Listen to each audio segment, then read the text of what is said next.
네, 우리 오늘 신명기 말씀을 통해서 우리 하나님의 말씀을 함께 듣겠습니다. 우리가 십계명의 말씀들을 계명 하나하나를 차근차근 살펴보고 있습니다. 지금 이제 4계명까지 우리가 지난주에 살펴보면서 이제 1, 2, 3, 4계명을 함께 나누었습니다. 우리가 이 십계명을 생각할 때 이 십계명이 두 개의 큰 구조로 돼 있다고 했어요. 1부터 4계명까지는 하나님을 향한 의무에 대해서 이야기를 하고 있고, 이제 5계명부터 10계명까지는 이웃을 향한 의무에 대해서 말씀하고 있습니다. 우리가 이제 지난주까지 해가지고 이제 4계명까지, 그래서 10계명의 큰 이제 두 기둥 중에 한 기둥을 우리가 함께 살펴본 거죠. 그런데 이제 우리가 바로 5계명으로 넘어가기 전에 우리가 이제 이 1부터 4계명을 이렇게 살펴봤을 때 이 모든 말씀들, 이 계명들이 하나님을 향한 의무에 대해서 얘기하면서 이 동시에 경계하는 게 있었어요. 뭐냐니까 우상을 경계했던 거죠. 1계명도 보니까 하나님만을 섬겨라, 우상이 아니라 하나님만 사랑하고 하나님만 예배해라 라는 계명이었죠. 2계명도 마찬가지로 우상을 새기지 말아라, 우상을 섬기는 방식으로 하나님을 예배하지 말고 하나님을 바르게 예배하라는 거였어요. 3계명은 하나님의 이름을 망령되이 일컫지 말아라, 우상을 위해서 살지 말고 하나님의 영광을 위해서 살아라, 이렇게 말씀하는 계명이었어요. 그리고 우리가 지난주까지 살펴본 4계명도 우리 하나님으로부터 오는 안식을 누리라는 이 말씀이었습니다. 이 4계명도 우리가 곰곰이 생각해 보면 이 한 가지 경계하는 게 뭐냐니까 우상을 통해서 안식을 누리려고 생각하지 말라는 거죠. 그러니까 1부터 4계명 모두가 사실은 이제 한 가지 공통적으로 경계하는 게 뭐냐니까 이 우상에 대해서 경계하고 있는 말씀들이죠. 우리가 이제 이 십계명 하기 전에 이제 요한계시록 말씀을 나눴었는데, 우리가 계시록 말씀에도 보니까 우상에 대한 얘기가 굉장히 많이 나왔어요. 그래서 제가 계시록 하면서도 이 우상에 대해서 한번 좀 다루면 좋겠다 이 생각이 들었는데, 마침 이제 이 십계명 말씀에서도 이 우상에 대한 얘기들이 이제 계속 나오니까 또 그 얘기들을 하게 되고, 그래서 이제 한 번 정도는 우리 이제 한 우상을 주제로 우리가 말씀을 좀 나눠봐야겠다 이 생각이 들어가지고 한 몇 주 정도 이 5계명 들어가기 전에 이 앞에 나온 말씀들을 정리하면서 우리가 이제 우상이 무엇인가, 그리고 우상 숭배를 우리가 어떻게 경계해야 되는지에 대해서 우리가 함께 말씀을 살펴보기를 원합니다. 우리가 그동안 이제 사실 많이 얘기를 했어요, 이 우상에 대해서. 왜냐면 이제 말씀에서도 나오고 또 말씀에서 이제 경계하고 있기 때문에 이제 중간중간에 제가 이제 우상이 무엇이고 우리가 우상을 왜 경계해야 되고 이런 얘기들을 많이 했는데요. 이 우상 숭배 그리고 우상에 대해서 생각할 때 우리는 이제 뭔가 특정한 하나의 부류라고 생각하는 경향이 있습니다. 그래서 이제 좀 이렇게 믿음을 떠난 사람들이라거나 좀 뭐랄까요, 신앙이 약하신 분들이나 이렇게 좀 우상에 빠진다 이렇게 이제 생각하는 경향이 있죠. 왜 그러냐니까 우리가 이 겉으로 보기에는 우상을 섬기는 것처럼 안 보이는 거예요. 왜 그러냐면 우리가 뭐 집에 갔더니 신상 뭐 이렇게 있거나 그렇지 않잖아요, 그죠? 물론 뭐 이렇게 좀 감춰두고 계신 분도 있을 수 있어요.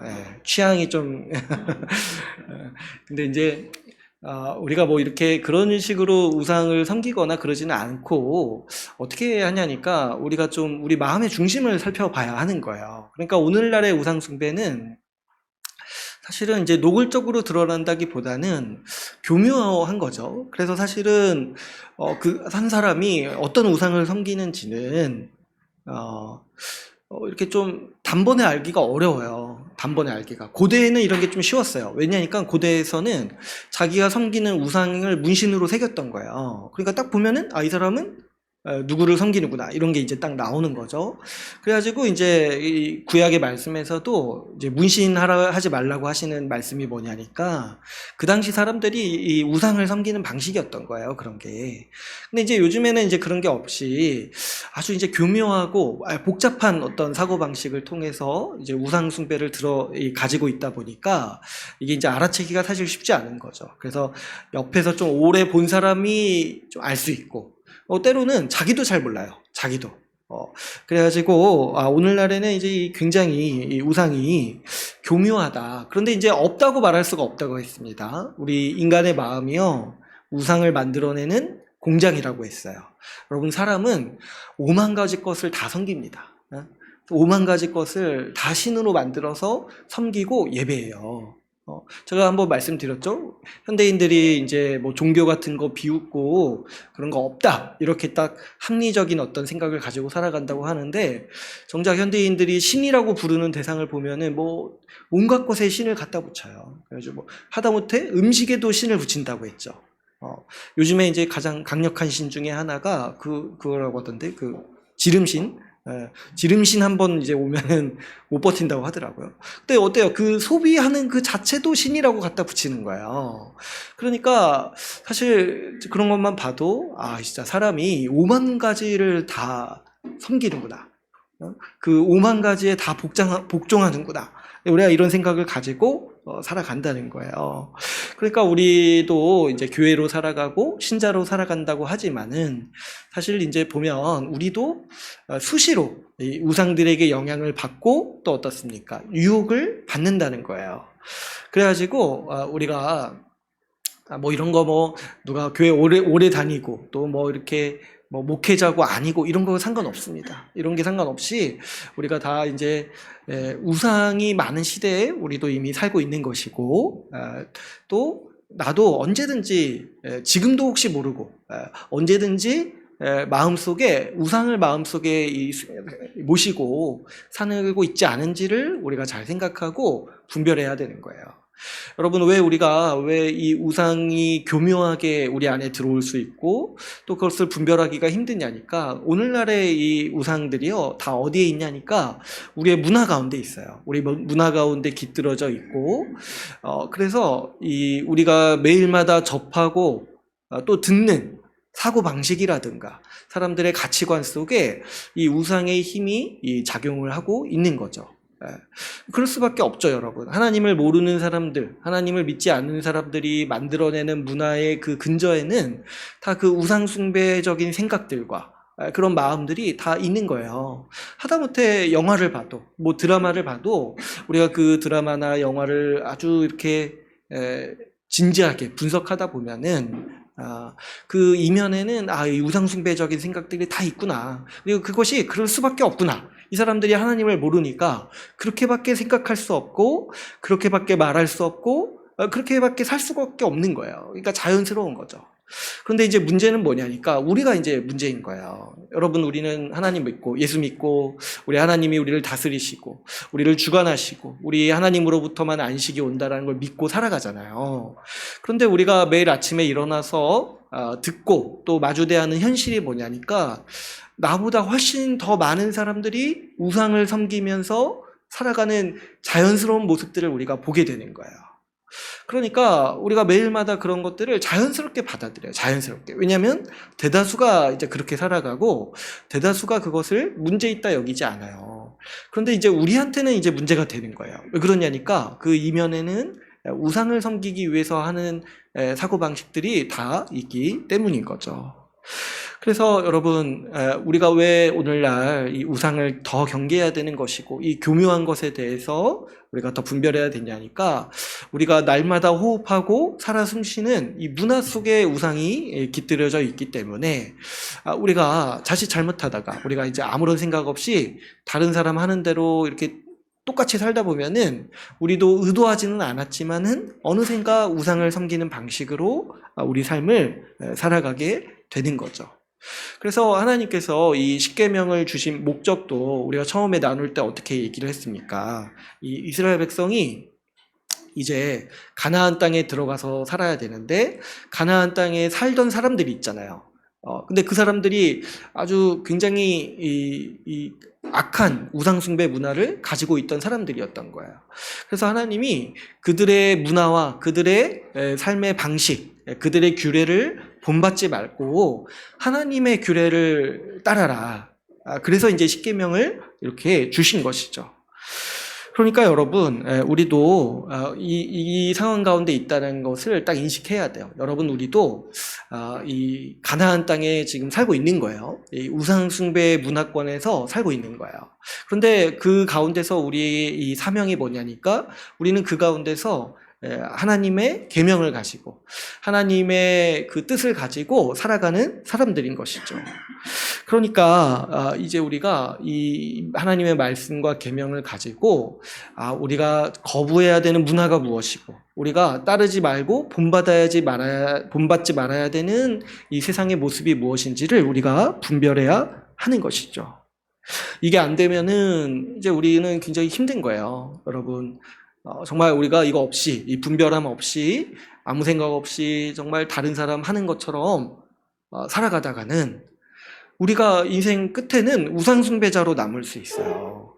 이게 얼마나 우리 인생의 끔찍한 일입니까? 우리가 날마다 주를 위해 살아도 모자란데 나중에 우리 인생을 정산하고 보니까 우리 마지막에 우상숭배자인 거예요. 이렇게 사는 것만큼 우리한테 끔찍한 일이 없는 거죠. 이거에 대해서 우리가 안전한 사람이 없는 거예요. 오래 아무리 교회 다니고 또 뭐 아무리 뭐 직분이 있고 아무리 또 목회자라고 해도 이거를 이렇게 안전하다 이렇게 말할 수 없는 거죠. 그러니까 우리는 우리 문화를 분별하고 우리 시대의 우상을 분별하는 일이 중요합니다. 무엇보다도 이 우상 숭배에 아주 파괴적인 이 결과들이 있어요. 일단 우리가 이 사계명을 비추어서 봤을 때 이 우상 숭배에는 결코 안식이 없습니다. 우리 하나님으로부터 오는 안식을 다 잃어버리고 이 우상으로 말미암아서 우리 인생이 피폐해지고 다른 사람의 인생까지 망치게 되는 게 우리 이 우상 숭배의 결과인 거예요. 여러분, 이 우상 숭배가 얼마나 흔하게 또 빈번하게 일어나지만 또 한편으로는 우리 삶을 얼마나 망가뜨릴 수 있냐니까 여러분, 성경이 우상 숭배에 대해서 강력히 경고하고 또 이것들을 가르칠 때 한 가지 가르치는 개념이 있어요. 이게 뭐냐니까 사람은요 자기가 예배하는 대상을 닮는다는 거예요. 여러분, 그 뭐 옛날에 그런 이야기 있잖아요. 큰 바위 얼굴 날마다 보면은 닮는다 하잖아요. 그죠?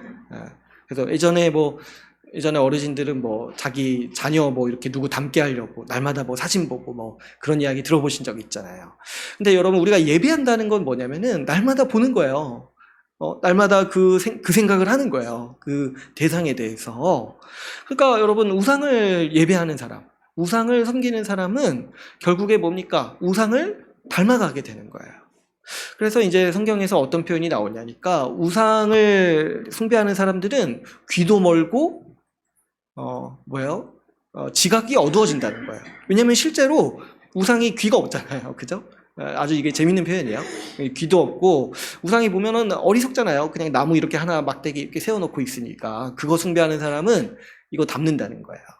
근데 여러분, 본질적으로 우리가 생각을 해볼 때 우상은 사실 어떤 신이 따로 있다기보다는 그 우상 이면에는 누가 있습니까?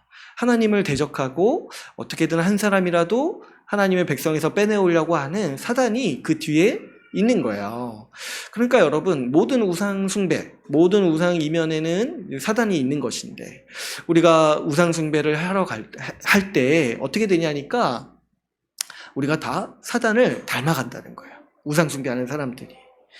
그러니까 사실 이 뒤에서도 나누겠지만 우상을 숭배하는 오늘날의 어떤 사람들의 욕망 중에는 자기가 좀 돋보이고 싶은 게 있어요. 자기를 더 영광스럽게 하고 자기를 남들 앞에서 좀 뽐내고 싶은 이제 그런 욕구가 있는 거죠. 그런데 정작 이 우상 숭배를 통해서 내가 어떻게 변해가냐니까 내가 점점 사단을 닮아가는 거야. 사단을. 그래서 사단처럼 이렇게 완고하고 고집세고 이기적이고 또 뭡니까? 이 말씀을 미워하는 자, 하나님을 향해 적대하는 자로 점점 변해가는 거예요. 반면에 우리 우상을 섬기지 않고 하나님을 예배하는 사람은 어떻게 됩니까? 우리 하나님 아버지를 닮아가는 거예요. 그래서 성경에, 신약 성경에도 실제로 우리가 하나님을 닮는다 하죠. 우리 하나님의 자녀니까. 하나님을 예배하는 사람은 그 하나님을 날마다 보면서 살아가면서 우리가 어떻게 살아가야 될지 분별하고 지각하기 때문에 날마다 그 하나님 아버지를 닮아가는 거예요. 그래서 이 아주 파괴적인 결과, 내가 나중에 우상을 닮는 거예요. 이 사단을 닮는 거죠. 그런데 여러분, 이 사단을 닮아갈 때 가장 파괴적인 이 결과가 뭐냐니까 관계를 제대로 맺지 못하는 거예요. 관계를. 여러분, 사단은 기본적으로 그 속성 자체가 세우지를 못해요. 그러니까 하나님이 창조자신데 사단은 할 수 있는 일이 뭐냐니까 자꾸 망치는 것밖에 못하는 거예요. 파괴하는 것밖에. 근데 그 중에 사단이 파괴하는 것 중에 우리에게 가장 큰 고통을 주는 게 뭐냐니까 이 관계를 파괴하는 거예요. 관계를. 여러분, 사단의 속성 중에 하나, 이 사단의 세력들이 가지고 있는 속성 중에 하나가 서로 물고 뜯는 거예요. 물고 뜯는 거. 그래서 우리가 요한계시록 살펴볼 때 하나님께서 이 사단의 세력을 망하게 하실 때 어떻게 하시냐니까 그냥 이제 내버려 두시는 거예요. 어떻게 해요? 자기들이 서로 싸우고 서로 이 물고 뜯으면서 스스로 무너지도록, 불화해서 스스로 무너지도록 내버려 두신다는 거예요. 그러니까 이 사단을 닮아가면서 우리 가운데 나타나는 증상이 뭐냐니까 관계를 자꾸 파괴시킨다는 거죠.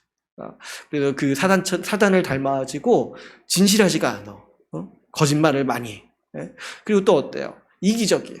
근데 이 두 가지만 있어도 사랑하는 관계라든지 진실한 관계라든지 이런 거 못 맺어요. 오히려 있는 거마저도 다 망가뜨리고 파괴하는 게 이 우상 숭배, 이 사단 숭배의 이 결과인 거죠. 그래서 우리에게 이런 파괴적인 결과를 안겨다 주는 게 이 우상 숭배의 아주 비참한 결과인 거죠. 근데 이것만 또 무서운 게 아니라 이 우상 숭배는 나만 망치는 게 아니라 우리 주변도 망쳐요. 대표적으로는 우리 자녀들도 망하게 하는 아주 이 악한 습성이죠. 여러분, 성경이 또 가르치는 바가 뭐냐니까 우상 숭배는 유전됩니다. 전수가 돼요. 우리 자녀 세대, 부모가 가지고 있는 우상은 자녀 세대에 전수가 됩니다. 근데 이게 굉장히 자연스럽죠. 여러분, 신앙이 없는 사람들, 부모들도 자신의 가치관과 삶에 대해서 자녀들에게 가르치고 그 방식으로 살도록 유도합니다. 아무리 이제 방관하는 부모라 할지라도 그 방관시키는 그 자체도 뭐냐니까 자기가 가지고 있는 가치관이에요. 그냥 내버려두면 잘 산다 이렇게 생각을 하는 거잖아요. 근데 그거 자체도 우상을 섬기는 거예요. 어쨌든 이제 이 자기 부모들은 자기의 가치관을 자녀에게 주기가 쉬운데 그때 그 부모가 가지고 있는 가치관이 어떤 거는 이제 우상 숭배에 경도된 생각들이 있는 거예요. 그럴 때 이 부모들이, 자녀들이 이제 그런 얘기들을 받아 듣고 그런 방식으로 살아갈 때 자연스럽게 이 자녀들도 우상을 섬기는 그런 이제 신입생이 되는 거죠. 우상들도 살아남기 위해서 경쟁해요. 경쟁하면서 누구를 그렇게 원하냐니까 우리의 자녀들을 얻고 싶어요. 이 시대 우상들이. 그때 우리 그 통로가 되는 게 부모인데 사실은 우리가 하나님 말씀에 비추어 볼 때 그것을 막는 사명을 가지고 있는 사람도 부모인 거예요. 그래서 우리 부모님들은 더욱더 이 분별하는 문제에 더 관심을 가지고 이 시대의 우상들이 우리 집에 침투하지 않도록 먼저는 이제 내가 좀 버려야겠죠. 나도 유혹받은 게 있다면 버려야 되는 것이고 이 시대의 우상들이 우리 자녀들에게 틈타지 않도록 우리가 특별히 힘쓰고 또 열심을 내야 하는 것이죠. 그래서 오늘 이제부터 해야지고 몇 주 동안 우리가 이제 우상을 몇 가지 이제 우상에 대해서 몇 가지 나누려고 하는데 다른 우상들은 우리가 이제 10계명의 다른 계명을 통해서 충분히 얘기를 할 수 있을 것 같아요. 그런데 우리가 이 시대에 아주 강력한 우상이 하나가 있는데 여러분도 다들 아시다시피 우리 시대에 이제 가장 강력한 우상은 사실은 돈이라고 할 수 있습니다. 돈, 이 재물, 그리고 재물로부터 연결된 그 탐욕이죠. 우리 시대에 사실 많은 우상이 있습니다. 그죠? 우리가 많이 생각하고 또 어때요? 많이 의지하고 또 우리의 시간과 힘을 많이 쏟는 대상이 곧 우리의 우상이에요. 그래서 이제 우리 시대에 우상화된 영역들이 특별히 있다고 합니다. 이 연구하는 이제 학자들 얘기를 들어보면은 뭐 우리 시대는 로맨스가 우상이 된 시대래요. 로맨스. 사랑이 나를 구원할 거라고 생각을 한다는 거예요. 내가 지금 이렇게 살기가 어려운데 저기 이제 나를 사랑해주는 배우자. 배우자라고도 얘기 안 하죠. 연인을 만나면 배우자는 안 되고 연인. 왜냐면 로맨스여야 되니까. 로맨스를 줄 수 있는 연인을 만나면 내가 구원받을 거라고 생각을 한다는 거예요. 그게 이제 우리 시대에 아주 강력한 우상이라는 거죠. 또 뭐 이 정치를 얘기하시는 분도 있더라고요. 우리는 어떤 한 정치 세력이 우리를 구원할 거라고 생각을 한다는 거예요. 그래서 이런 게 다 일리가 있죠. 다 이제 맞아요. 맞는 것 같아요. 그런데 이제 우리가 더 중점적으로 생각해야 될 대상은 먼저는 이제 돈에 대해서 우리가 생각을 해봐야 됩니다. 이 돈은요, 원래도 뭐냐니까 가장 강력한 우상이었어요. 이 고대사에서부터 해서 원래도 전통적으로 가장 강력한 우상이 이 돈인 거죠. 그런데 우리가 이 분별을 하려고 할 때 어떤 생각을 해야 되니까 이 원래도 강력한 돈이 가장 강력한 힘을 떨치는 시대가 우리가 살고 있는 문화고 우리가 살고 있는 문명이라는 거예요. 왜 그러냐니까 여러분 우리가 지금 누리고 있는 이 문명, 이 문화가요, 정말 최고로 발전된 이 인류 역사상 가장 고도화된 문명이라고 할 수 있죠. 그래가지고 우리가 지금 살고 있는 수준을 생각해 보면은 굉장히 높은 수준의 삶을 사실 누리고 있어요. 여러분 우리 한국도 보면은 어떤 사람이 아무리 못 살아도 내가 굶어 죽는다는 생각을 안 해요. 그죠? 그런 생각을 해본 적이 없어요. 여러분 우리가 사람이 태어나서 먹고 사는 거 이렇게 진짜 굶을 것에 대해서 걱정 안 하게 된 시대가요. 한국도 사실 오래되지 않았어요. 응? 한 이제 몇십 년 전만 해도 걱정하는 게 오늘 먹을 게 있을까 없을까 이게 이제 걱정됐잖아요. 근데 오늘날에는 아무리 가난해도 내가 굶을 것을 걱정하진 않아요. 그죠? 오히려 이제 우리가 걱정하는 거는 이제 너무 많이 먹는 것에 대해서 걱정하잖아요. 그죠? 그러니까 완전히 우리가 누리는 부의 수준이 인류 역사를 통틀어서 물론 이제 지금 객관적으로 봤을 때 좀 부족하다 느낄 수 있지만은 그런 역사적인 관점으로 봤을 때는 굉장히 부유한 시대에 우리가 살고 있는 거예요. 우리가 지금 보면은 이 기술과 산업이 굉장히 발전해가지고 우리가 돈만 있으면은 이 세상에 좋은 것들을 아주 풍족하게 누릴 수가 있습니다. 그래서 여러분 기술이 정말 얼마나 편해졌어요. 우리가 이제 집에서 뭐 이렇게 집안일 하다 보면은 세탁기만 해도 굉장히 편리하대. 요즘에 이제 건조기도 고편화돼가지고, 그죠? 얼마나 편합니까? 하나하나가. 또 요즘에 뭐 식기세척기? 편하다고 하던데? 식기세척기. 그리고 요즘에 또 로봇 청소기? 그런 거 편하다고 하던데? 얼마나 편해요. 그죠? 우리 부모님 세대만 해도, 얼마나 정말, 꿈과 같은 일입니까? 그죠? 근데 이제 우리가 지금 그런 것들을 너무 그렇게 비싼 돈도 아니고, 이렇게 부유층만 누리는 문화 아니잖아요. 그죠? 우리도 이제 맘만 먹으면은 언제든지 이렇게 가져가서 누릴 수 있을 정도로 아주 편리한 삶을 누리고 있어요. 여러분, 조선시대 왕도 이렇게 못 살았어요. 예? 조선시대 왕도 지금 우리가 누리는 걸 보면은, 와, 진짜 부러워할 거예요. 그죠? 그만큼 우리가 지금 굉장히 고도로 발전된 문명에서, 기술에서 그런 유익을 누리고 있어요. 제가 생각할 때, 우리 주님 다시 오셔도 건조기 같은 건 남아있지 않을까요? 이런 아주 선하잖아요. 그죠? 선한 문화잖아요. 그런데 그러다 보니까 우리가 어떤 생각을 하게 되냐면 자연스럽게 돈이 있으면 다 된다. 이런 생각을 하게 되는 거야. 돈이 있으면 우리가 먹고 사는 문제 해결할 뿐만 아니라 아주 정말 발달된 충만한 복을 누릴 수 있다. 이런 생각을 하는 거예요. 옛날에는 그래도요, 이 돈만으로는 다 못한다는 얘기가 있었어요. 그래가지고 이제 돈보다 더 중요한 가치가 있다. 이런 이제 생각들이 있었는데 요즘에는 이제 그런 것도 없어요. 그죠? 요즘에는 그냥 돈이면 다 되는 거예요. 옛날에 뭐 돈으로도 못하는 거, 뭐 친구를 못 사귄다 그런 게 있었는데 요즘엔 그런 얘기도 안 하더라고요. 요즘에는 돈만 있으면 친구도 아주 관계를 좋게 맺을 수가 있다고 하는 거예요. 딴 얘기지만 뭐 제가 이번 주에 뭐 축구 뉴스를 하나 봤는데 뭐 이렇게 네이마르라고 아세요? 네이마르? 그 유명한 축구 선수잖아요. 세상에 그 선수가 구단이랑 계약을 맺을 때 그 자기 친구들에게 한 달에 1,200만 원씩 줄 수 있도록 했다는 거예요. 자기 친구들에게. 그래서 그 친구들 직업이 뭔지 아세요? 네이마르 집에 놀러 와가지고 주기적으로 놀아주는 거예요. 그러니까 야, 돈으로 친구 이렇게 얼마나 또 그 사람들이 그럼 네이마르 사랑하겠어요, 그죠? 그러니까 참 돈으로도 친구 사귀는구나. 그러니까 그럴 정도로 돈만 있으면 정말 많은 것을 할 수 있는 시대에 우리가 있는 거예요.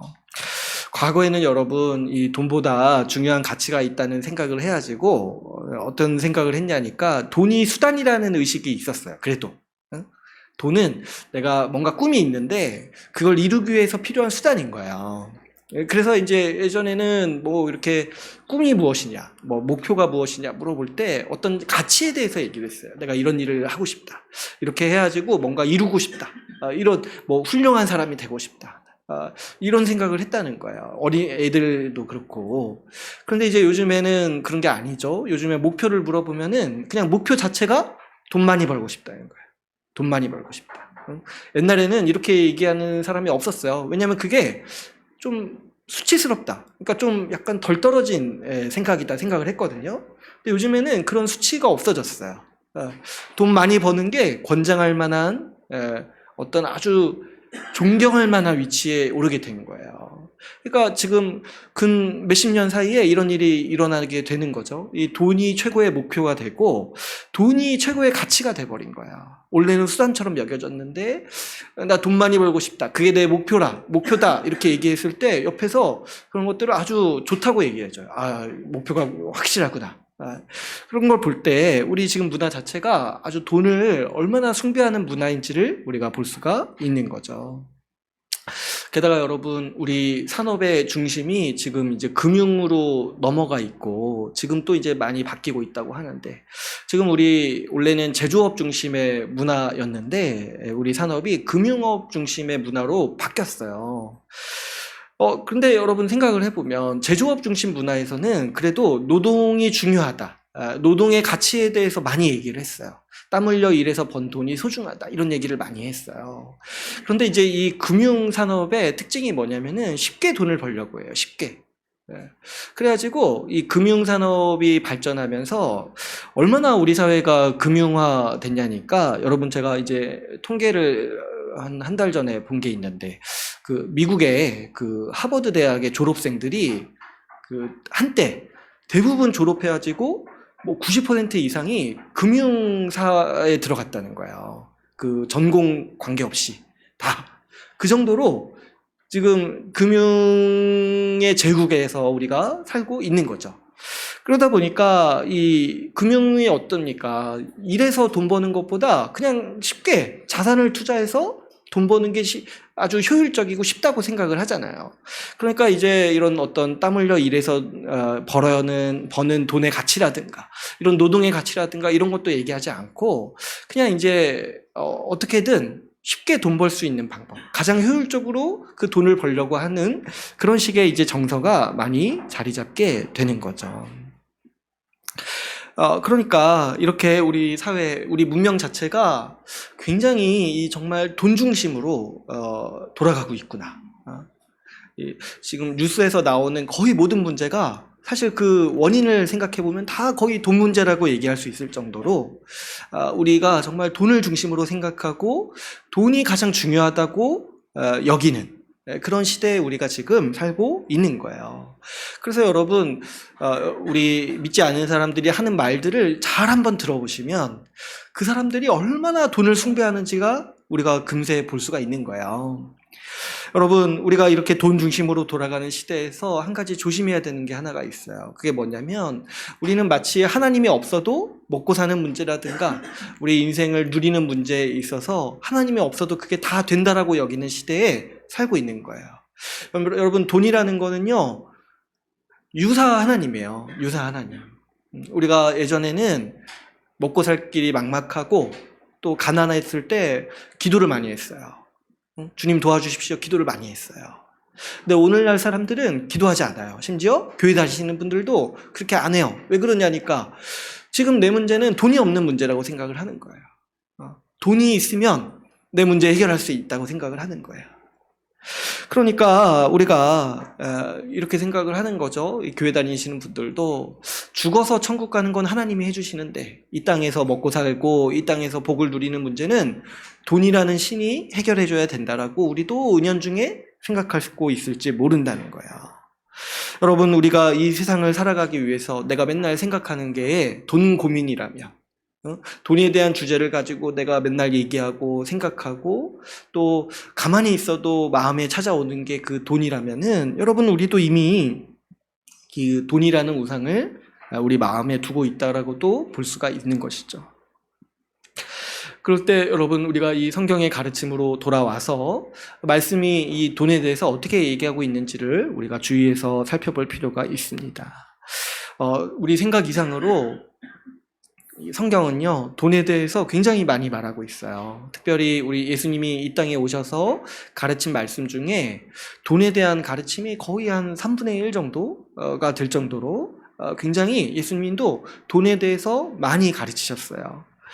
우리 몇 가지 말씀을 하나 살펴보고자 하는데요. 우리가 이제 중간중간 한 번씩 봤던 말씀들인데, 마태복음 6장 24절을 한번 보도록 하겠습니다. 마태복음 6장 24절.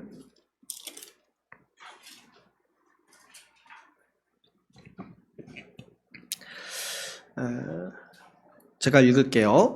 한 사람이 두 주인을 섬기지 못할 것이니 혹 이를 미워하고 저를 사랑하거나 혹 이를 중히 여기고 저를 경히 여김이라. 너희가 하나님과 재물을 겸하여 섬기지 못하느니라. 아멘. 예수님이 이 재물, 돈에 대해서 가르치실 때 어떻게 얘기를 하셨냐면은 우리 앞에 두 주인이 있다는 거예요. 두 주인. 근데 한 분이 누구냐니까 하나님이세요. 근데 또 한 주인이 누구냐니까 돈이라는 거예요. 재물이라는 거예요. 그 정도로 이 예수님이 지금 이런 말씀을 하시는 이게 굉장히 놀라운 말씀인데 뭐냐니까 하나님의 라이벌 정도로 지금 이 돈의 위치를 두시는 거예요.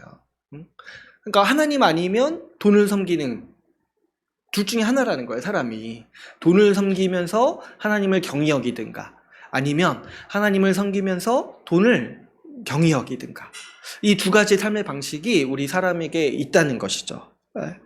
그러니까 이거를 지금 2000년 전에 얘기하셨는데 여러분 지금은 얼마나 더 심하겠습니까? 그죠?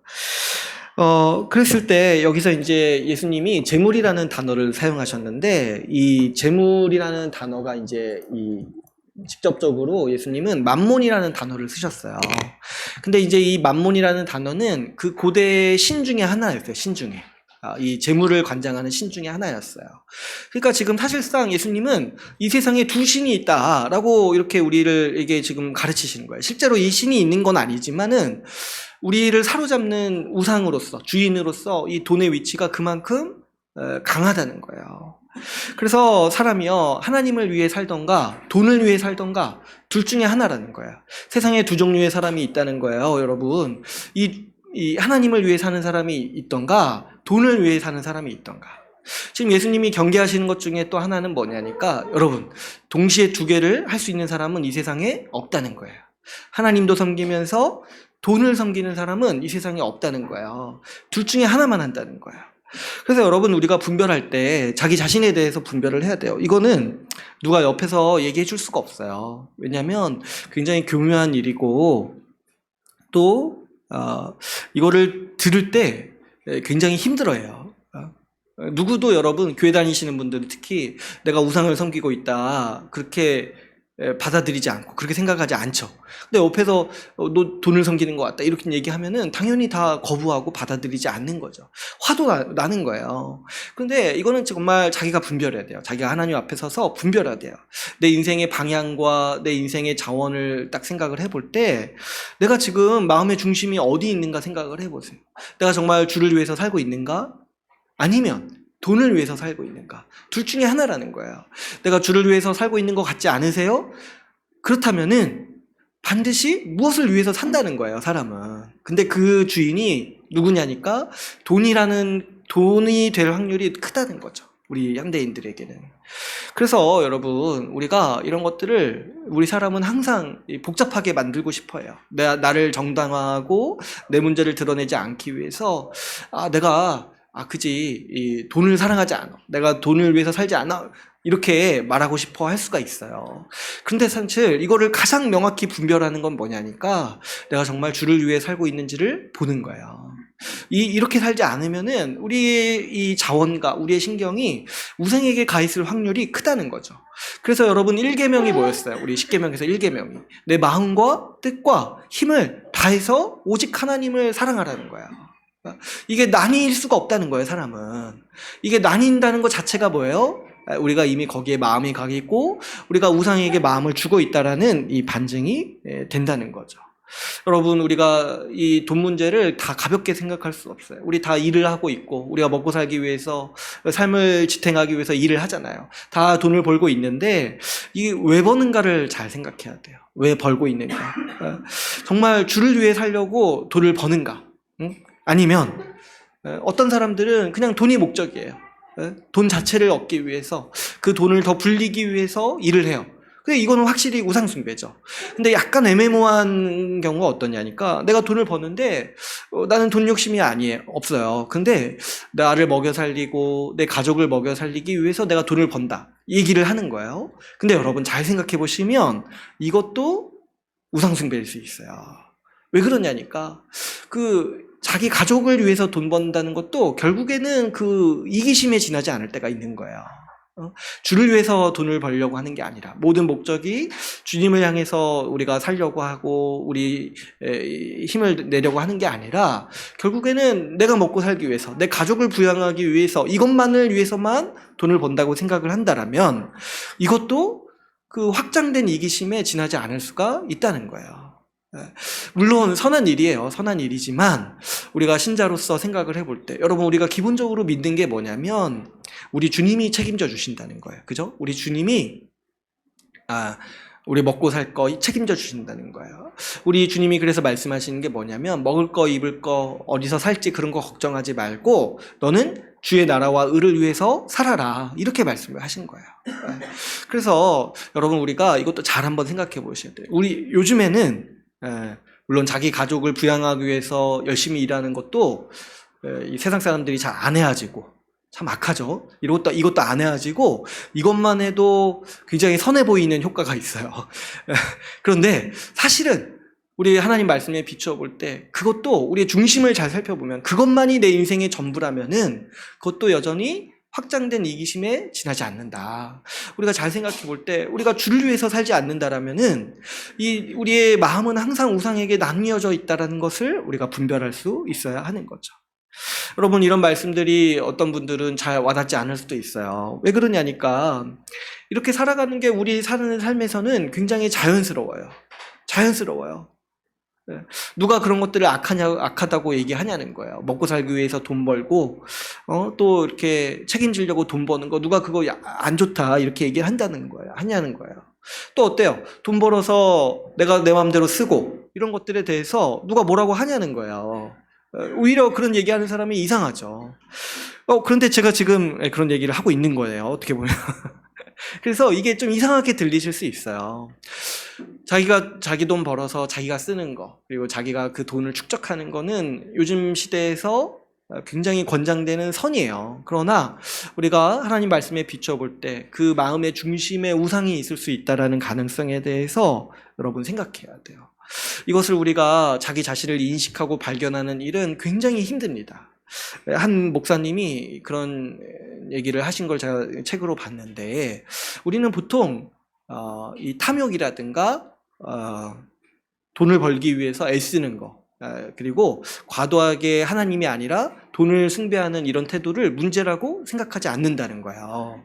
근데 왜 그러냐니까 앞에 제가 얘기했던 문제들이 있어요. 우리 시대가 그것을 선이라고 말하기 때문에 그런데 이제 한 목사님이 한 3, 40년 사역을 해오시면서 수많은 문제를 가지고 수많은 상담을 했는데 단 한 사람도 이 탐욕 때문에 내가 돈을 우상으로 삼아서 괴롭습니다, 이런 문제로 자기를 찾아온 사람이 단 한 사람도 없다는 거예요. 그러니까 우리가 보통 이거를 문제라고 생각을 안 하고 그런 시대에 우리가 지금 살고 있다는 거죠. 그만큼 우리는 탐욕이나 돈을 많이 벌려고 애쓰고 이 자산을 축적하기 위해서 애쓰는 그 삶에 대해서 이것이 문제 있다라고 받아들이지 않는다는 거예요. 그래서 아무리 여기서 탐욕을 얘기해도 누구도 자기가 탐욕스럽다는 생각을 안 한다는 거예요. 그런데 여러분, 우리가 그래서 이 문제를 잘 생각해 봐야 합니다. 우리가 이게 자연스럽고 이게 오히려 복이라고 생각하는 문화에 있기 때문에 어떤 생각을 하냐면 이게 문제가 되지 않는다 생각할 뿐만 아니라 오히려 이렇게 사는 것이 우리 삶을 복되게 하는 득이다, 이것이 우리 삶의 복의 길이다, 이렇게 이제 생각을 한다는 거예요. 그럴 때 여러분, 우리가 이 돈을 숭배하기 때문에 분명히 잃는 게 있다는 생각을 해야 돼요. 돈을 숭배하기 때문에 돈을 얻을 수 있어요. 근데 이제 참 안타까운 거는 돈을 숭배해도 돈을 잃어버리는 경우가 많습니다. 이게 참 그래서 참 나빠요, 사탄이. 그죠? 사탄은 자기를 경배하는 자들을 복되게 안 하고 골려먹어요. 그래서 악하다고 하는 거야, 악하다고.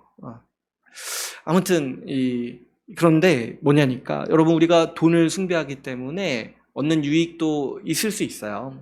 어느 정도 있을 수 있지만 결정적으로 잃는 게 많아요. 그 잃는 게 무엇인지를 우리가 생각을 해야 됩니다. 우리 말씀 한 구절 한번 더 찾아볼게요. 디모데전서 6장 6절에서 10절 말씀을 한번 보겠습니다. 디모데전서 6장 6절에서 10절 말씀,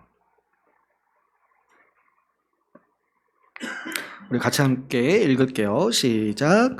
그러나 자족하는 마음이 있으면 경건은 큰 이익이 되느니라. 우리가 세상에 아무것도 가지고 온 것이 없음에 또한 아무것도 가지고 가지 못하리니 우리가 먹을 것과 입을 것이 있은즉 족한 줄로 알 것이니라.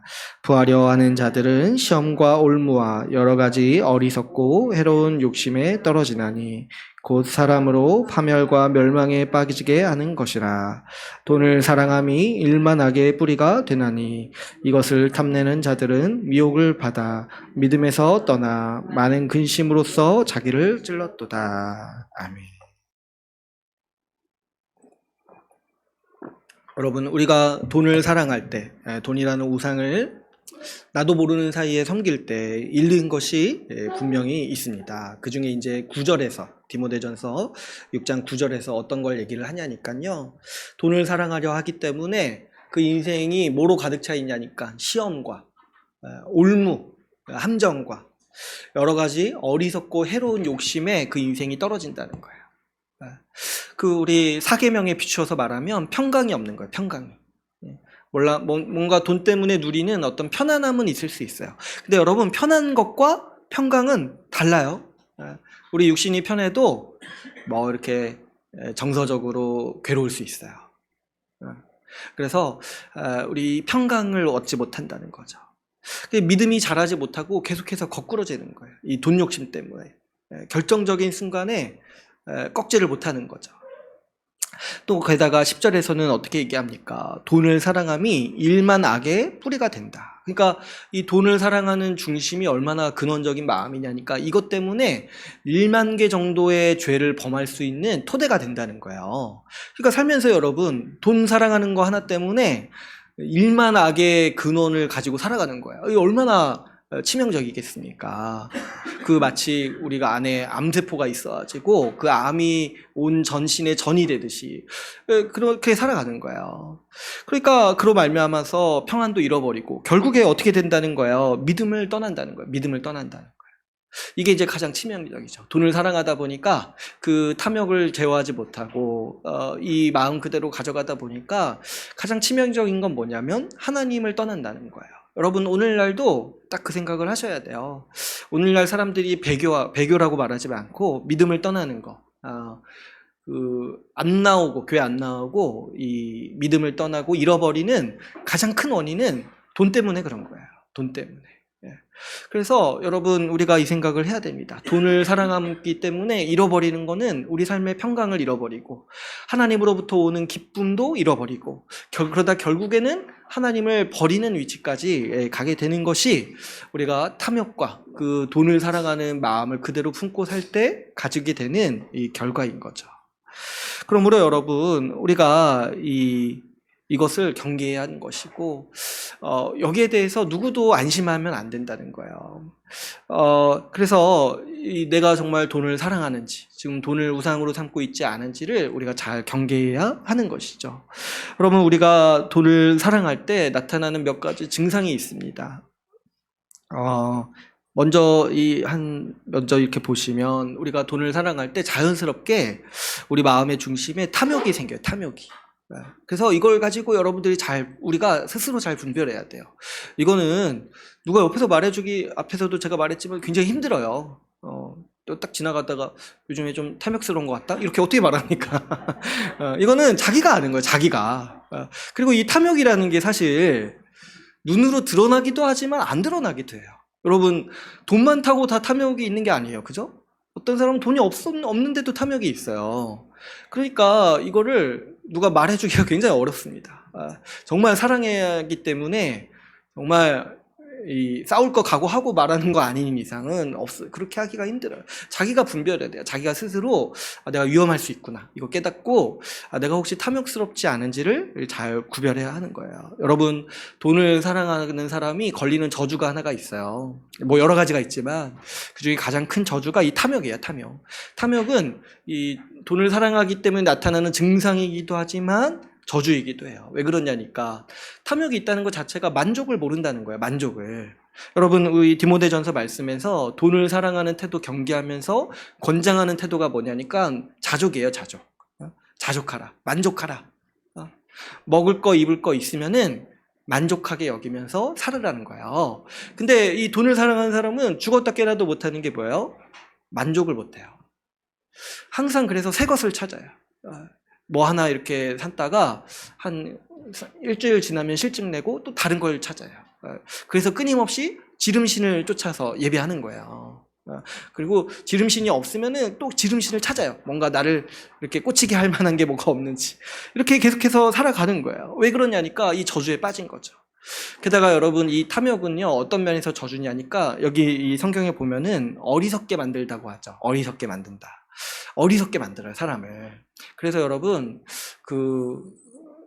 주변에 반면교사로 삼을 사람 한 명 정도 생각해 두고 살세요. 이 탐욕 때문에 망한 사람.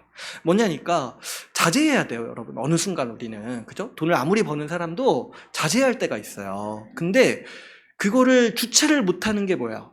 이 돈을 우상으로 삼고 있기 때문에 탐욕이 있는 거예요. 그래가지고 주체하지 못해가지고 더 해요. 그러다가 무너지는 거예요.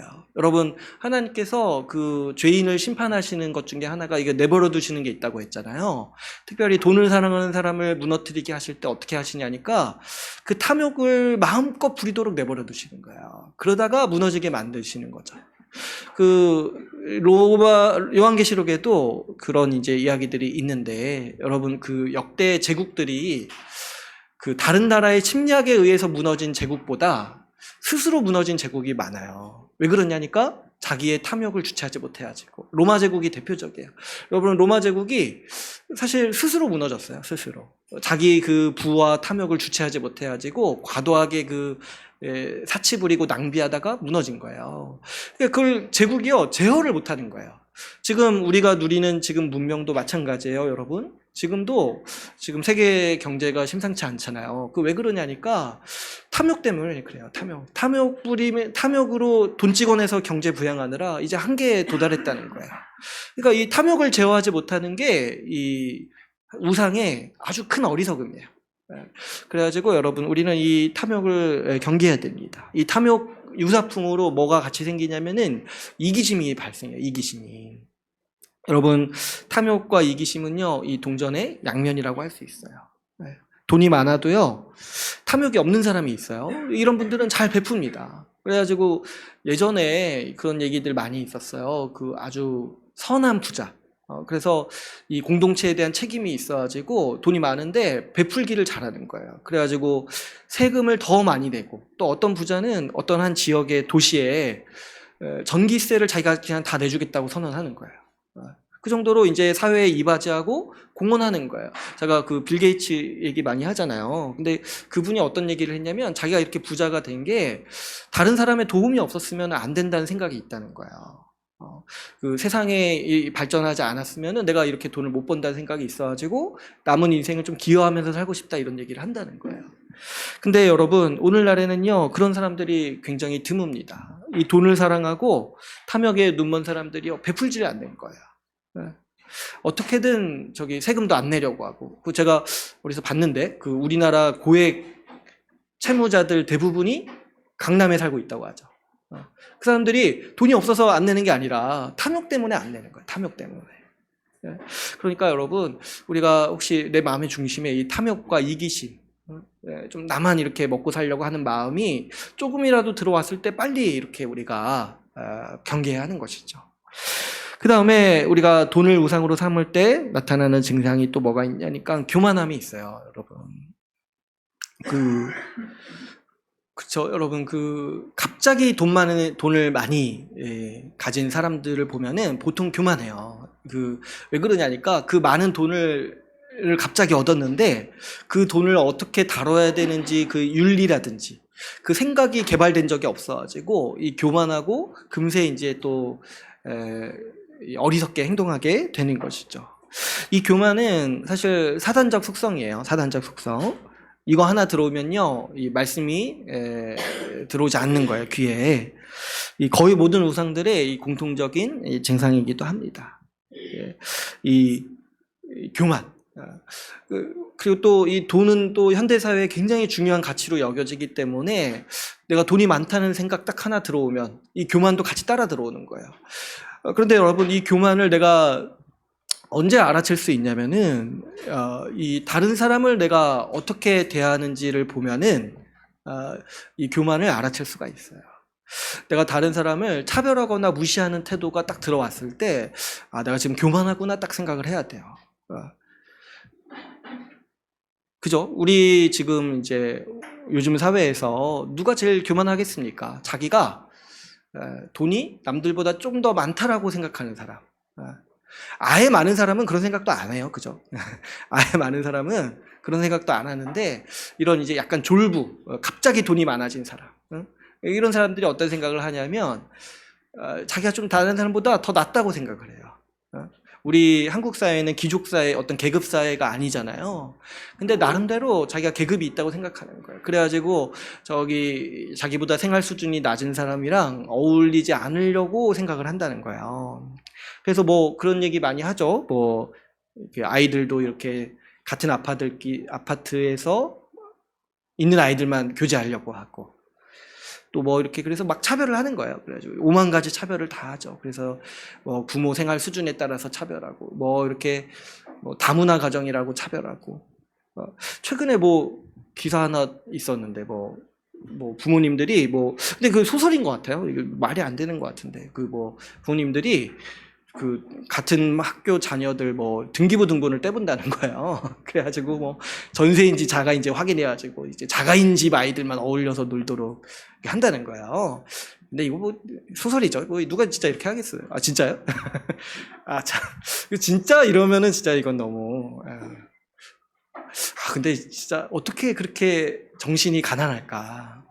그런 생각을 한다는 것 자체가 어떻게 이렇게 참 초라할까, 사람이. 그런 생각을 하게 돼요. 아무튼 여러분, 세상 사람들은요 이런 식으로 자기보다 생활 수준 떨어지는 사람들을 경멸해요.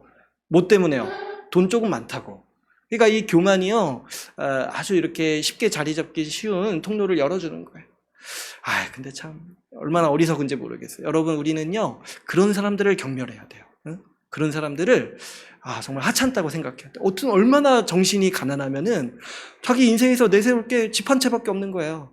자기 자가다, 이거밖에 없는 거예요. 얼마나 그 정신이 가난하면 그렇게 내세울 게 그거밖에 없다는 거. 그 생각을 해야 되는 거죠. 우리는 그런 방식의 삶의 방식을 좀 무시할 수 있어야 돼요. 또 마지막으로 우리가 돈을 우상으로 삼을 때 나타나는 증상이 뭐가 있냐니까, 이건 제가 많이 말씀을 드렸어요. 불안과 염려가 있어요. 불안과 염려. 여러분, 돈 적은 사람이 불안하고 염려하는 게 아니에요. 돈 많은 사람도 수시로 불안과 염려에 시달려요. 저는 뭐 잘 모릅니다. 돈 많았을 때 왜 불안한지 저는 잘 몰라요. 그런데 예수님 말씀에 어떤 말씀이 있냐니까, 어떤 부자가 고민한다는 거예요. 자기 재산 어떻게 될지 몰라가지고 고민한다는 거예요. 그래가지고 창고를 짓고 이렇게 곡간을 만든다는 거예요. 자기 재산 어떻게든 관리하려고. 그렇게 불안하면서 산다는 거예요. 그 불안하고 염려하는 것 자체가 뭐냐니까, 내 삶의 중심이 하나님이 아니라 이 돈에 있다라는 생각을 가지고 있기 때문에, 그런 중심이 있기 때문에 우리가 항상 염려하고 불안한 거예요. 여러분, 돈이 많으면 염려와 불안에서 벗어날 수 있을 거라고 생각하지 마세요. 돈 많은 사람도 염려하고 불안한다고 하잖아요. 그러니까 이게 그 돈 많고 적고의 문제가 아니라 우리 중심의 문제라는 거죠. 여러분, 그러면 우리가 어떻게 해야 될까요? 우리가 수시로 이 유혹에 시달리고 또 이 위험이 있는데 우리가 어떻게 해야 될까요? 먼저는 좀 제가 이제 탐욕하지 말아라, 돈을 사랑하지 말아라 얘기할 때, 근데 이제 분명히 이게 있어요. 우리는 돈을 사용해야 돼요. 그죠? 돈을 쓰지 않고 살아갈 수 없는 시대에 우리가 있잖아요. 그래서 우리가 돈을 어떻게 사용해야 되는지에 대해서도 또 성경의 지도를 받을 필요가 있습니다. 근데 이거는 다음 주에 하고요.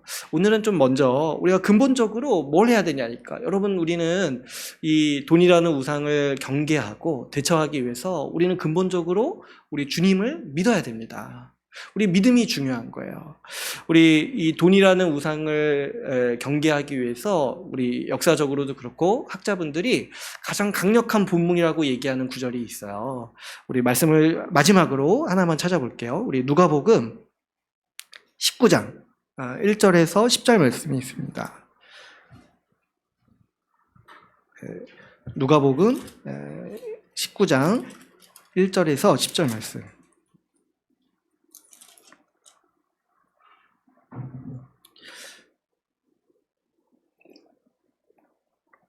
우리 같이 한번 1절부터 10절까지 읽어보겠습니다. 시작.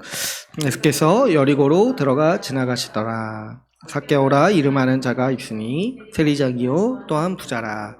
그가 예수께서 어떠한 사람인가 하여 보고자 하되 키가 작고 사람이 많아 할 수 없어 앞으로 달려가서 보기 위하여 돌무화과 나무에 올라가니 이는 예수께서 그리로 지나가시게 되밀어라.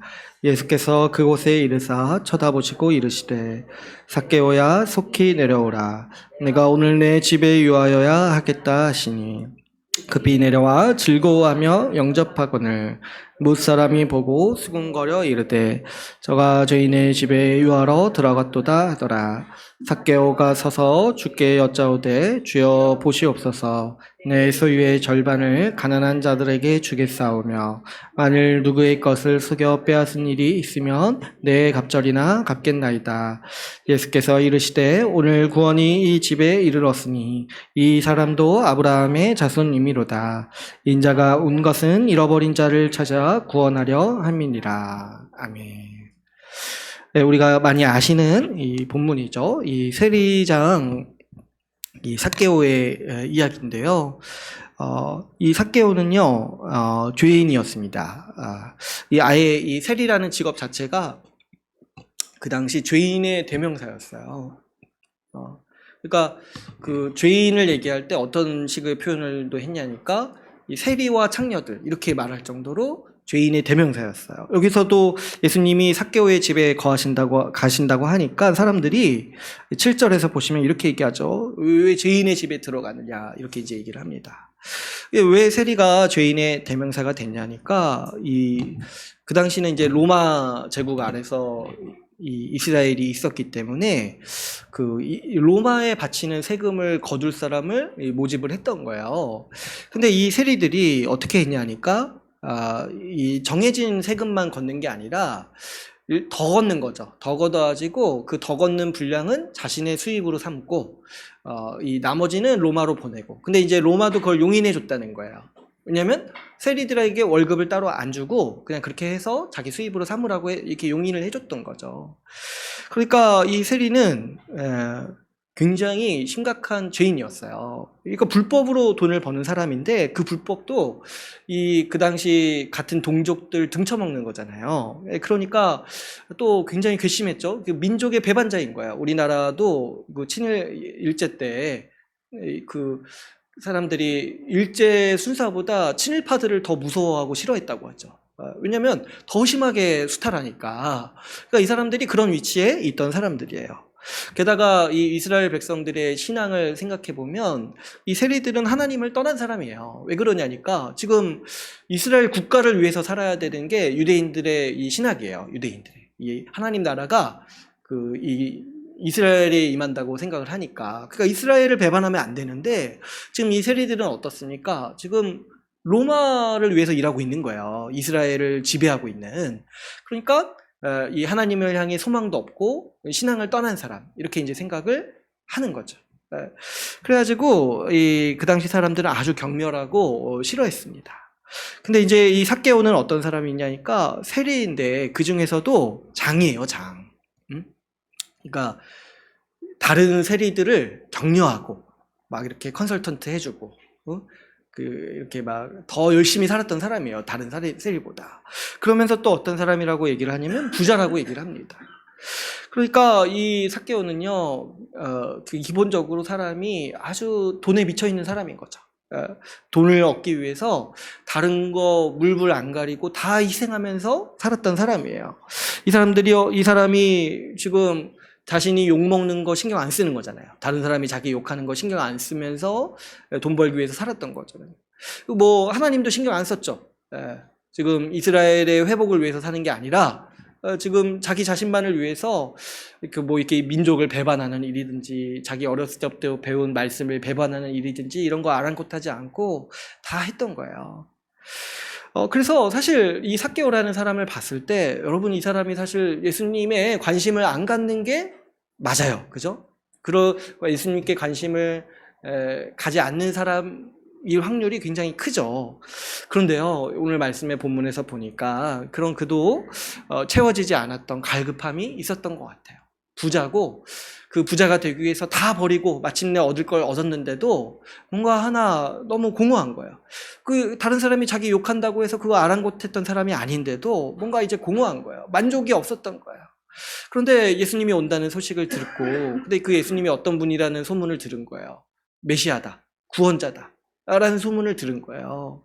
그때 사실 평소 같았으면 아마도 그냥 지나쳤을 텐데 이 삭개오가 마음 한편에 그게 괴로움인 거예요. 자기가 이 두려움, 아까 제가 얘기했던 증상들 있잖아요. 이 1만 가지 이 죄로 말미암아 얻지 못하는 평강, 이런 것들 때문에 괴로웠던 것 같아요. 그래가지고 이 사람도 마음 한켠에 좀 뭐냐니까 예수님 한번 보고 싶은 거예요. 만나고 싶다 생각도 못했어요. 보고 싶은 거예요. 그래서 이제 보려고 갔는데 사람들이 많이 몰려 있었어요. 근데 이제 안타깝게도 이 삭개오가 이제 키가 작다고 하죠. 근데 이제 생각해 보시면 키가 작으면은 그냥 사람들 사이에 비집고 들어가가지고 앞에 서면 되잖아요. 그죠? 네. 앞에 쓰면 되잖아요. 저도 그래서 맨날 앞에 쓰는 게 그런 거예요. 잘 알죠, 이런 거를. 근데 이 사람은 그 사람들 사이에 비집고 들어가지도 못해요. 왜 그러냐니까 위험하거든요. 사람들이 자기를 싫어하는 거 아는 거예요. 그래가지고 좀 먼 반치에서라도 보고 싶은 거예요. 먼 반치에서라도. 간절한 마음이 있는 거죠. 그냥 보기라도 하고 싶은 거예요. 그래서 이제 그 돌무화과 나무 위에 올라갔다고 하죠. 근데 이 사람 그 생각을 해보세요. 그 나무 위에 올라간다는 게 사실은 얼마나 또 채통이 없는 일인가 생각을 해보세요. 이 얼마나 어렵습니까? 또 어렵고 이 사람이 부자라면서요. 얼마나 의시되면서 다녔겠어요. 근데 이 사람이 이제 나무에 올라가서 예수님 그냥 먼 발치에서라도 보려고 이렇게 한다는 것 자체가 뭔가 많은 돈도 채울 수 없었던 그런 괴로움이 있었던 거죠. 그런데 깜짝 놀랄 일이 일어나는 거예요. 예수님이 이렇게 지나가시면서 삭개오에게 내려오라고 하고 빨리 내 앞으로 오라고 하는 거예요. 그래서 빨리 갔는데 예수님이 오늘 너희 집에 가야겠다 이렇게 이제 말씀을 하시는 거예요. 그러니까 삭개오는 놀라죠. 만날 생각도 못했고, 그리고 삭개오가 예수님이 나를 알 거란 생각도 사실 못하죠. 어떻게 압니까? 본 적도 없는데. 그래서 삭개오가 이 말 한마디에 마음이 녹은 거예요. 이 말 한마디에 예수님이 진짜 하나님이시구나. 나를 모르는데, 나를 아시는데, 근데 그 하나님이 어떻게 하신다는 거야? 사람들이 기피하고 죄인이라고 욕하는 나에게 오신다고 하는 거야. 내 집에 오신다고 하는 거야.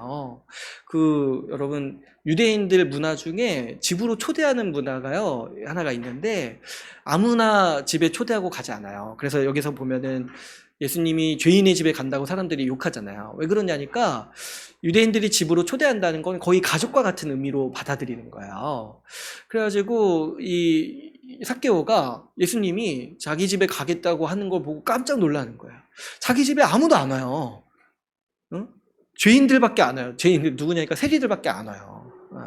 근데 지금 메시아라고 오신, 구원자라고 오신, 그리고 나를 모르는데도 내 이름을 불러서 내가 나무 위에 올라서 자기 보고 있다는 것도 아시는 그 하나님이 우리 집에 거하신다는 생각을 할 때에 이 삭개오가 그동안 인생에 가졌던 모든 가치관이 무너지고 자기가 고집했던 삶의 방식이 다 무너지는 경험을 하는 거예요. 그 하나님의 긍휼을 맛보고 마음이 녹은 거예요. 그래서 이 사람이 어떻게 말합니까? 삭개오가 오늘 말씀에 이 8절을 보시면 아무도 이렇게 시키지 않았는데 지금 어떻게 얘기하냐니까 서서 얘기한다고 해서 서서. 물론 이제 계속 다 서서 얘기한 거예요. 앞에 얘기도 앉아서 얘기 안 했는데 이 서서 얘기한다는 게 뭐냐니까 지금 사람들 앞에서 공적으로 선언한다는 거야. 공적으로. 그래서 어떤 걸 선언하냐니까 일단 자기 재산의 절반을 가난한 자에게 주겠다 이렇게 얘기를 하는 거야. 그리고 속여 빼앗은 일이 있거든 자기가 4배로 갚겠다라고 얘기를 합니다. 그런데 여러분 이게 진짜 대단한 일이죠. 놀라운 일이죠. 이걸 누가 지금 강요하지도 않았어요. 근데 삭개오가 그 짧은 찰나에 이 예수님을 통해서 빛을 본 거예요. 빛을 봐가지고 근데 자기도 그 빛을 보고 나니까 마음 한편에 꺼리끼는 게 뭐냐면 자기 마음의 중심이 돈이었던 거예요. 근데 본능적으로 알게 되는 게 뭐예요? 예수님을 제대로 내가 맞이하기 위해서는 내가 이거 버려야 되는구나. 이걸 딱 깨닫는 거예요. 아까 예수님이 얘기했죠. 돈과 하나님을 동시에 섬길 수 없다. 우리가 이거를 직관적으로 예수님 보는 순간 알게 되는 거야. 같이 내가 가져갈 수 없구나. 근데 지금 삭개오가 예수님이 너무 좋으니까 지금 뭐라고 선언하냐면 내 재산의 절반을 가난한 사람에게 주고 자기가 속여 빼앗은 일이 있거든 4배로 갚겠다 얘기를 하는 거야. 근데 여러분 한번 생각을 해보시면 이 삭개오는요 속여 빼앗은 사람이에요. 지금 모든 전 재산이 속여 빼앗은 사람이에요. 근데 4배로 갚겠다는 거는 사실 율법에서는 이 20%를 더하여서 갚도록 얘기하고 있어요. 근데 4배로 갚겠다는 거 했을 때 그러고도 이 사람이 남는 재산이 있다라면 이 사람은 이 당시에 이렇게 머스크 같은 사람이에요. 재벌이었을 거예요. 그죠? 그러니까 사실 남는 게 없을 거라고 생각하는 게 합리적이에요. 어떻게 남습니까? 반 정도 떼어주고 그 반에서 4배로 갚는 건데 사실 이 사람은 자기 전 재산을 포기하는 거죠. 거의. 어쨌든 그러니까 이 사람이 왜 자발적으로 그 생각을 했냐니까 이 예수님을 우리가 영접하는 순간 이 모든 게 다 의미가 없어진다고 생각하는 거예요. 내가 그렇게 욕먹으면서 이 돈 벌려고 욕먹으면서 얻고 살았는데 막상 이제 얻어보니까 이게 나를 만족시키지 못하고 이게 오히려 날 괴로움에 빠뜨리는 이 모든 현상을 봤을 때 반면에 나 같은 죄인도 부르시고 나 같은 죄인의 집에 와서 거하시겠다는 예수님을 만났을 때 내 인생을 이제 저기에 걸어야겠다 이제 생각이 드는 것이죠. 그래서 예수님도 어떻게 말씀하시냐니까 9절에 오늘 구원이 이 집에 이르렀다 이렇게 말씀하시는 거예요. 여러분 이게 바로 예수님을 믿는 거예요. 이전에 내가 섬기고 이전에 내가 살았던 우상을 가치 없는 것으로 여기고 그것을 그래서 다 버리고 예수님께로 전적으로 의존하고 예수님을 의지하고 예수님을 믿는 것, 이게 바로 뭐냐니까 믿음이요. 그리고 이것이 바로 예수님이 우리에게 주시는 구원의 삶이라고 오늘 말씀은 우리에게 가르치고 있습니다. 예수 그리스도를 만난 자들이요, 다 이렇게 반응했던 거예요. 그리스도를 만난 자들이요, 자기의 지난 삶을 가치 없다고 생각해요. 왜 그러냐니까 그게 결국에 우상에게 경배하던 삶이었거든요.